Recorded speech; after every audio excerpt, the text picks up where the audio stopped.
Når du skal behandle ansøgninger, kan du enten se de nyeste ansøgninger på forsiden af din profil, eller også så kan du gå ind under ansøgninger og få et overblik over alle de ansøgninger, der overhovedet er.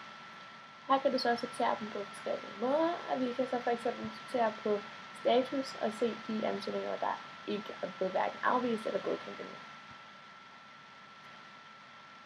Når vi så har overblikket over vores ansøgninger, så kan vi så begynde vores vurdering og muligvis at godkende og afslå ansøgningerne.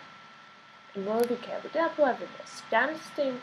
Hvis vi synes, at en ansøgning har været god, kan vi give den 5 stjerner. Og hvis den var mindre god, kan man give den 4.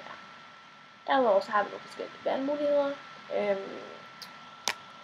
Hvis ansøgningen er blevet godkendt, kan man se det bevilgede beløb her, og ellers så kan man godkende og afslå. Og for ligesom at holde sit eget overblik, så kan man skrive noter om, hvad man synes om ansøgningen, hvad der var godt, hvad der var mindre godt. Og ellers så kan man sende beskeder til ansøgeren, redigere ansøgningen eller slette den. Hvis vi så vælger at godkende den her ansøgning, fordi vi synes, den er god, så trykker vi godkend.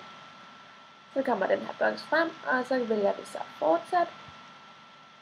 Og så kan vi så sende besked til vores ansøger om, at den er blevet godkendt.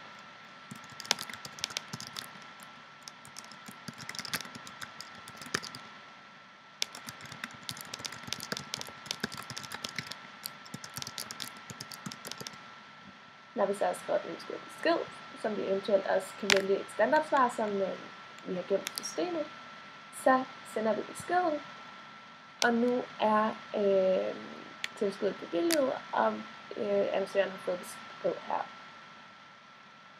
Samme gør sig selvfølgelig gældende, hvis man gerne vil afvise en ansøgning.